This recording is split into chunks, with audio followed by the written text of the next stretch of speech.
Welcome back to my channel, you guys. In today's video, I want to share my hair growth or length retention, my routine. I'm also going to include the mistakes I made and things I will not be continuing to do in 2025, and the things that I will continue doing and the new things I will be doing for my hair to continue growing and flourishing all 2025. And we're going to talk about this hair, so stick around and stay tuned.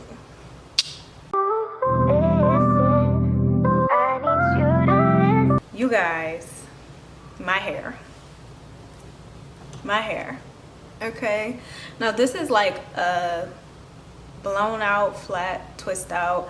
I don't plan on wearing it for long. Honestly, I just wanted to stretch my hair, and I stretched my hair. I blew it out and then I kept it in the twist, and then these are the results and they look amazing. Let's get into it, okay? And this is a video of actually, I don't think I've ever done in my 6 or 7 years now of being on YouTube.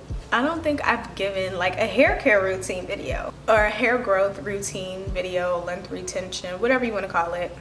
Hair growth is nothing without healthy hair first. Growth really doesn't matter if your hair is not healthy. That's number one. Number two, length retention is a major key element in growing your hair. So let's get right into my hair care routine for 2025. This is to hold me accountable and also for me to map out what I did good in previous years, what I will continue doing, what I will no longer do, and the new things I'm going to implement as well in my routine. So let's get started. So if you guys have been following me, January 2023, I did my first ever big chop. My hair was pretty damaged. Around 2022, end of the year 2022, I noticed that my hair is growing, but I wasn't retaining length. I was doing my own trims, and I was needing to trim my hair off way too much, way too often. It was getting bad, like every time I styled my hair. When I first got my first professional trim and I seen all the damage with my hair, I was just like, oh girl, cut it off. Not just cut it off, go up a little further, okay? Because where she said she was gonna cut was cool, but I feel like she was trying to spare my feelings, which love her for that. But no, girl, go up a little higher, please. We want all that off, all of it off. I went in there knowing that it might be time for a big chop. 2 years later, my hair is flourishing, it's so healthy, and I wanted to continue to be this way. So these are the things that I'm doing to continue this hair growth journey and to get the most length retention. This is something that I've often done that I'm going to continue to do, which is wash my hair every week to every other week. I know some people are like, wash your hair every single week. I do not wash my hair every single week. Sorry, I don't. I wash my hair every week a lot of times. Only times I wash my hair every other week is if I really didn't do a lot with my hair. If I kept my hair in twists all week, I didn't manipulate it, I didn't add any extra product on it, my scalp isn't super dirty. Like if I really don't feel like my hair has even gotten dirty to really need to wash it, I skip a week. If I have a hairstyle that I really like and I want it to stay in for another week, and also sometimes, yeah, it's just pure laziness, okay? But 2 weeks is the max. I don't go any further than that. I try not to unless I'm in a protective style. But that's something I'm going to continue to do in 2025. It just works for me, okay? So every week to every other week. Not manipulating my hair. This is something that since I cut my hair, I've been doing a great job with. I will say honestly, it was a lot easier in the beginning. So this is something I need to clearly lock in on, is not manipulating my hair as much. Now it's getting a little harder, I will be honest, because my hair has gotten longer. It's gotten harder because now I'm like, oh my god, my hair is so thick, full, healthy, getting so much longer. I want to plan my hair, I want to style it this way, I want to do this, I want to do that. So just fighting the urge to not over manipulate, not over style my hair, leave it alone. It was much easier to do in the beginning when I first big chopped my hair 2 years ago, because my hair was shorter. I was learning my hair all over again, and if I'm being completely honest, it was hard adjusting to the new length at the time. Now that I'm not in a stage where I'm adjusting to new hair, now it's like I want to play in it, and that's a no-no. We don't want to do that. The goal is to retain length, okay? Because the hair is gonna grow. The hair is gonna grow. It's about, can you retain the length? And if I'm playing in my hair every other day, it's not gonna work. My next point, not wearing my hair loose too often, especially in the drier months. I do a lot of twist outs. I'm a twist out girl. This is a twist out. When I get a really good twist out, I want to wear my hair out. When you wear your hair out and loose, it's nothing wrong with that, but it is more prone to breakage because it can snag on your clothes, especially in the colder months. We're wearing more sweaters.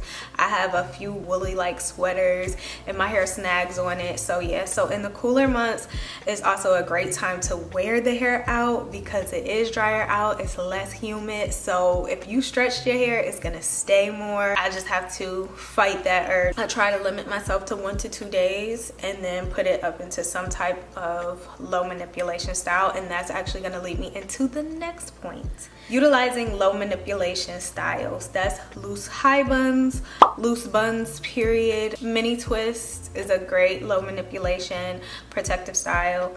I like flat twist. I like doing flat twist and putting it in some type of bun or something. I love flat twist. I even do mini flat twist. Things like that. Just doing low manipulation protective styles. If you are wondering what a low manipulation protective style is, it is a protective style that doesn't put a lot of tension on your hair. It's not tight. So I know some people think box braids and braids period are a low manipulation protective style. I don't think they are, because braids require a lot more tugging and pulling so you can get tension and breakage. So not that, but something like on the lower end, something looser. And they're often not the most, like aesthetically, it's just not a perfect style. Looser, just lower manipulation. It's not anything that your hair has to grow into or adjust to. You know what I'm saying? Because when you get box braids, your hair, you know, the parts are tight.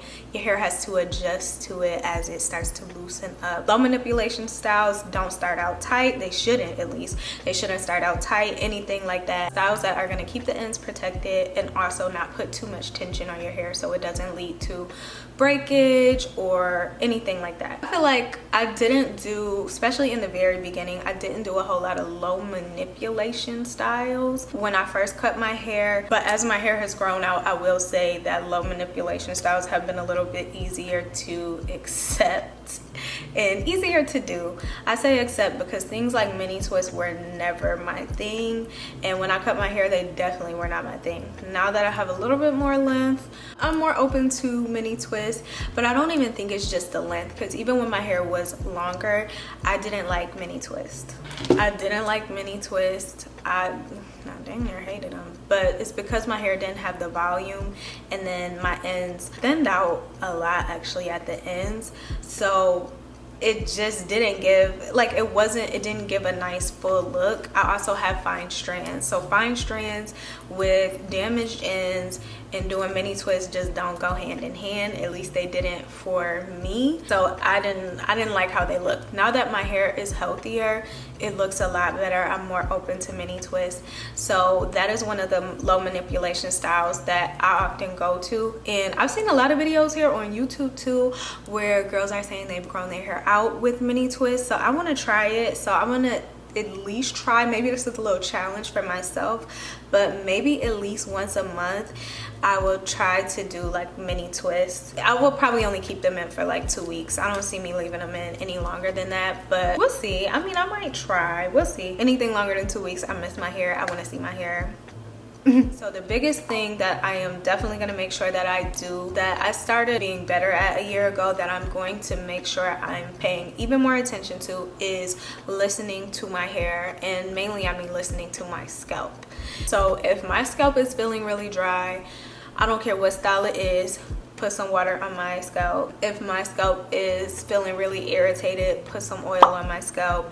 Things like that, like giving my hair what it truly needs. So my scalp is not just sitting in discomfort and me just waiting for it to alleviate itself. Actually doing something about it and being proactive and listening to what my scalp is telling me. Okay, your scalp is going to be the first sign of anything happening. When I was younger, I would get like little bald spots because I wanted to wear the tight ponytails with the little comb attachment, and they would start ripping the hair out at the scalp, and I would have little bald spots because I wanted to be cute. So that's not where we are in life now. So yeah, definitely paying more attention to my hair, listening to my scalp, and you know, doing right by her.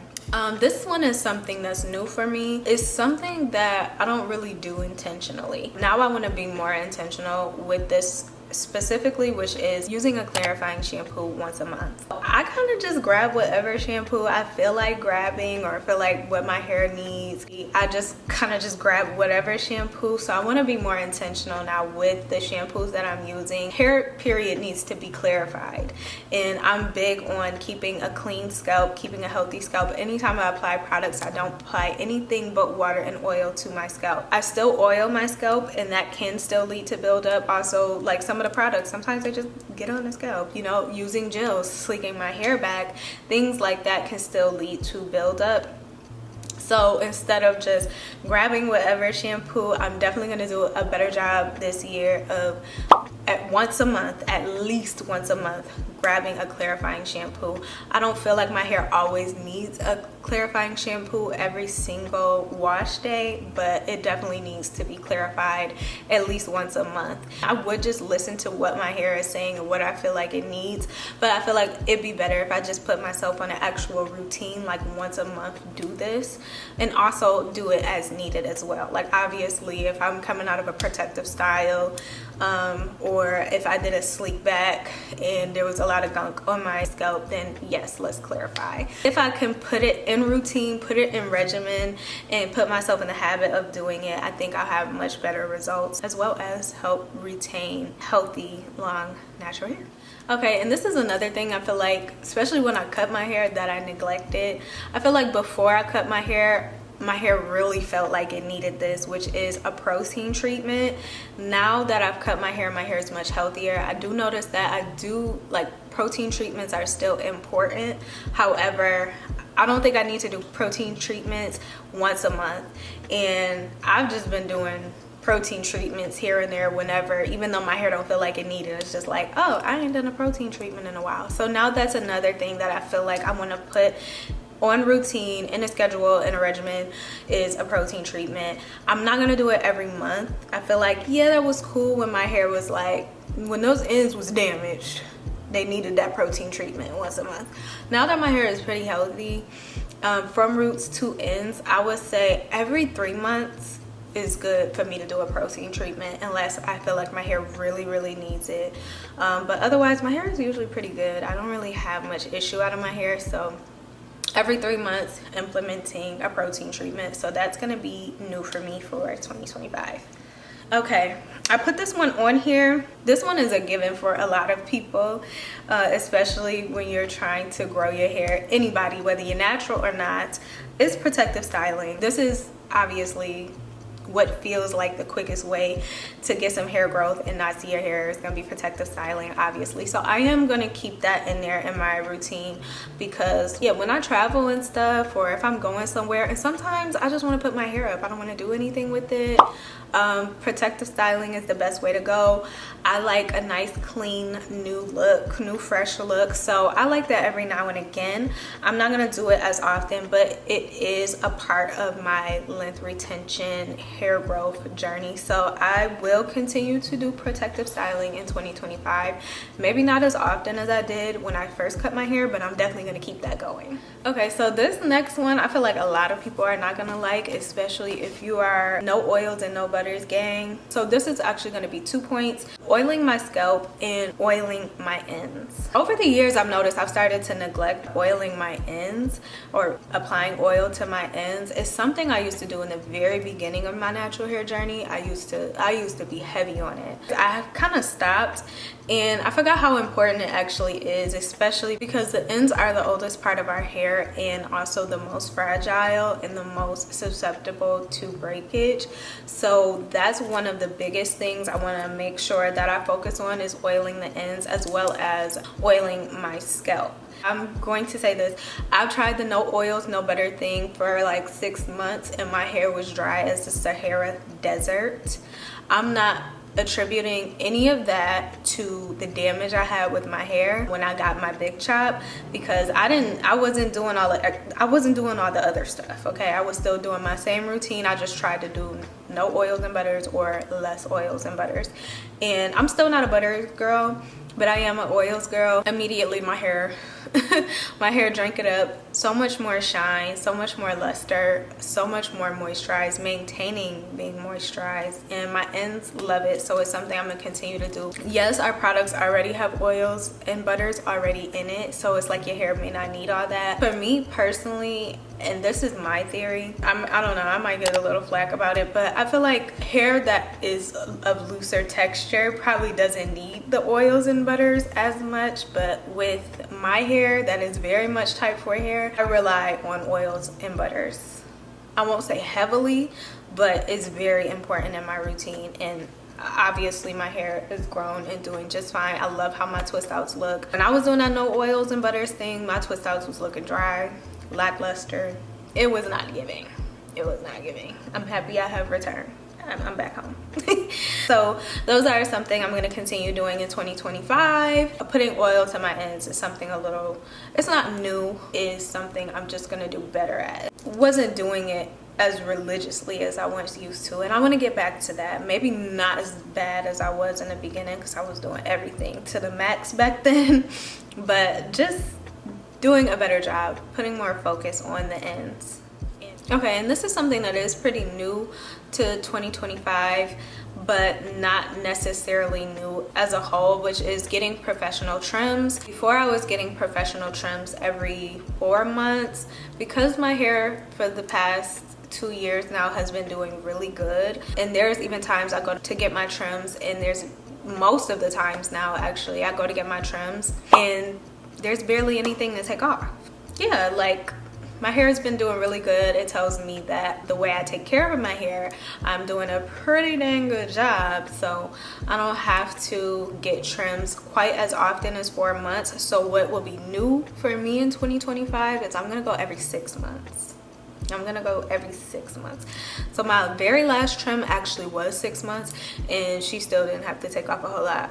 Hey, I think I've been doing a pretty good job. So yeah, so I'm gonna just go every 6 months, so that would be twice a year, and I'm okay with that. I'm okay with that. I don't think I have to do 4 months now that I know that I'm doing a pretty good job.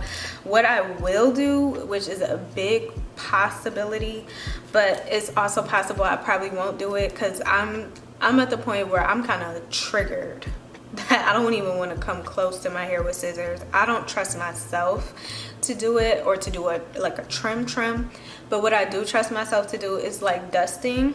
So it's possible that maybe every 3 months, maybe I'll like assess my hair, look at it, blow it out, and see like, does it need a little bit of a dusting. But honestly, if I don't trust myself enough to do that, and if I feel my hair truly needs a trim, I'll just book a trim. It's not that big of a deal. I'll just book a trim. I'll just book one. Okay, so my next point is going to be keeping my hair stretched. It doesn't have to be super stretched, just something as minimal as doing a twist out, doing a braid out, something like that, just to keep my hair stretched, because I have tight, kinky, coily type 4 hair, and my hair likes to curl upon itself. I have fine strands as well. I have medium density, but I have fine strands, so my hair is very prone to breakage, but also is very prone to single strand knots. So keeping my hair stretched is the best way to go. I don't even wet my hair and do puffs like almost in a wash and go kind of way much anymore, because I notice I get single strand knots from doing that too. And anything that causes me to kind of have to like not break apart but break apart my hair like that. I'm just trying to eliminate it. I mean, we're gonna have to do that as it is, but when the hair is curly and you can start to see it as you're pulling the strands apart and it creates a knot, is so annoying. And I can't stand seeing single strand knots. Some stylists is like, this is really not the biggest deal, but still, I know it's like normal wear and tear and it happens, but I really don't like seeing single strand knots. So I'm gonna do everything in my power to avoid them. So keeping my hair stretched is the best way that I do that, and leads to less breakage as well, and the main goal is to continue retaining length. And my last thing is eating right. I've been on a vegan-ish diet, so eating right, continuing to do that, and drinking more water. I gotta be honest, I am not the best water drinker. Drinking water sometimes feels like a job, okay? And I'm trying to stay on top of it and do a lot better. I've done a lot better over time, but I still have my days where I'm like, oh my God, I only drank 1 bottle of water.